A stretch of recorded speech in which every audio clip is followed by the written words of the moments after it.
Welcome to this explainer. Okay, let's jump right into this. What if I told you that the free electricity, those free bus rides, the laptops, smartphones, and even the direct cash transfers that politicians love to promise right before elections aren't actually free? I mean, we're seeing this literally everywhere right now. From India to the United States, from Europe down to Latin America, governments are increasingly handing out these highly tangible perks just to win votes, shape public opinion, and, well, stay in power. But at what cost? Today, we're unpacking a really fascinating dynamic that affects every single taxpayer and citizen. We're looking at the high cost of free, politics of the vote bank, and we're going to decode how these promises are becoming one of the most powerful political weapons in the entire world. You know, all this really forces us to ask a simple but honestly kind of uncomfortable question. What if free isn't really free? It absolutely challenges everything we think we know about government giveaways. We really have to ask ourselves, are these schemes actually helping people, or are they quietly creating a dangerous dependency? And perhaps most importantly, who actually pays the bill when the dust settles? Because this isn't just some dry economic question. Understanding this completely changes how you view every single election campaign from here on out. So, to understand this, we're going to look at four key areas. Number 1, the appeal. 2, the hidden economic costs. 3, the vote bank bidding war. And 4, genuine welfare or political strategy. We're taking a completely objective approach here, just exploring the genuine benefits of welfare right alongside the stark economic realities of these promises. Okay, Section 1, the appeal. To really understand this phenomenon, we've got to look at the psychology of the political playbook. Imagine you're a politician facing a really tough election. You've got a dilemma. Option 1, you can promise long-term structural reforms, like building a massive new bridge or completely overhauling the national grid. Now, those are great for the country's future, but they take years to actually show any results. Option 2, you hand out immediate shiny freebies, and this goes way beyond just basic utilities. Historically, we've seen campaigns around the world give away everything from flat-screen TVs and kitchen blenders to, literally, live goats. No way, right? But think about it. Which one gets more votes? Human beings naturally lean toward instant gratification, and politicians know exactly how to leverage that at the ballot box. If you give voters something tangible today, they'll likely reward you tomorrow. But hey, we have to be completely fair here. Welfare programs are often genuinely designed to reduce poverty, improve education, and support healthcare. Freebies aren't inherently bad. A poor family receiving subsidized food, they can literally survive incredibly difficult times because of that help. Or think about a student getting a free laptop. They might suddenly gain access to the exact kind of education that alters their entire life trajectory. A struggling farmer receiving support might just avoid total financial collapse. So there is genuine, absolute good being done here, and most successful societies enthusiastically agree that governments really should help vulnerable populations. The danger, though, lies in the tipping point. It's that subtle shift from creating long-term opportunities to merely distributing short-term benefits. This is exactly when welfare mutates into a political weapon. Instead of governments asking the hard question like, how do we create lasting jobs, the question simply becomes, well, what can we give away before the next election to secure a win? Over time, voters begin evaluating their governments based solely on what they receive directly in their hands, rather than looking at the overall economic health and the future of their country. Which brings us to Section 2, the hidden economic costs.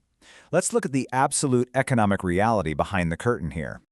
So how is all this funded? Because every single subsidy, every loan waiver, every free service, and every cash transfer has to come from somewhere. It's usually one of 3 avenues: your taxes, government borrowing, or a massive debt that gets handed down to future generations. The financial burden doesn't just vanish into thin air, it just shifts. It shifts from the individual directly onto the collective taxpayer, or worse, onto children who haven't even been born yet, who are going to have to carry those much larger debt burdens. It's basically a mathematical trap. Imagine a government earns 100 units in revenue, but because of all these super generous promises, it spends 150 units worth of benefits. Well, that extra 50 doesn't grow on trees. To close that gap, the government has to borrow.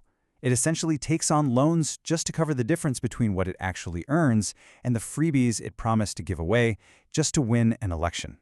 And when that debt spirals out of control, it leads straight to economic crises, runaway inflation, and completely gutted public services. We've seen this happen time and time again all across the world. Countries that continuously spend way beyond their means eventually hit a breaking point. When all the money goes to immediate giveaways, absolutely nothing is left for actual public goods. No new roads, no updated hospitals, no better schools. The supreme challenge here is balancing immediate welfare with long-term fiscal responsibility. Without that balance, today's shiny freebie very quickly becomes tomorrow's crushing economic burden. Moving on to Section 3, the vote bank bidding war. This is where personal welfare actually gets hijacked by party image. Here's exactly how the trap is set during election cycles. Step 1. Party A comes out and promises free electricity to win over voters. Not wanting to lose, Step 2, Party B comes along and says, hey, we'll give you free electricity plus direct cash support. And maybe a third party steps in and promises even more. The entire relationship between the citizen and the government changes. Elections stop being about who has the best plan for infrastructure, education quality, or economic growth. Instead, they turn into auctions. It is a dangerous, constantly escalating bidding war, and the outcome in Step 3 is always exactly the same. Taxpayers are stuck footing the bill for a completely unsustainable bidding war. Now, in the digital age, social media amplification puts this whole process on steroids. A government announces a new perk and instantly reaches millions of people. Short videos, targeted advertising, and political influencers hype up the immediate benefits while entirely burying the long-term financial hangover. This gives politicians a massive psychological advantage. Social media is incredibly effective at showing you exactly what you're receiving today, but it completely delays any discussion of the consequences. It works brilliantly, honestly, because immediate freebies go viral. Delayed economic costs? Yeah, they definitely do not. Finally, Section 4, genuine welfare or political strategy. So how do we pull all these threads together?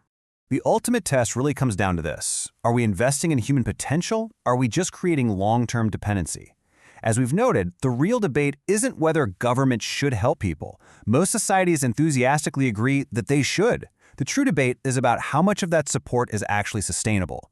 There is a massive, fundamental difference between giving someone the tools to succeed independently and creating a system where they rely entirely on the government for their basic needs, just so politicians can secure their votes time and time again. To navigate all this, every voter needs a critical toolkit. So, the next time you hear a political promise, ask yourself, who actually pays for this? How exactly will it be funded? Is it sustainable for the next decade? Will it create jobs and strengthen the economy? Or is it just designed to win the next election? The answers to these specific questions will almost always reveal the true motive. They empower you to see clearly whether a policy is a piece of genuine welfare or just a highly calculated political strategy. Which leaves us with one final vital question to ponder. Are the benefits of today worth the costs of tomorrow? Freebies are undeniably one of the most powerful tools in modern politics. They can absolutely reduce inequality and provide vital opportunities. But they can just as easily become weapons used to build blind loyalty and shift attention away from deep structural problems. Finding that perfect balance between compassion and sustainability is the supreme challenge of modern democracy. So the next time you're offered something for free, remember, someone, somewhere is paying for it. Thank you so much for exploring this complex issue with me. Keep asking those tough questions, and I'll see you in our next explainer.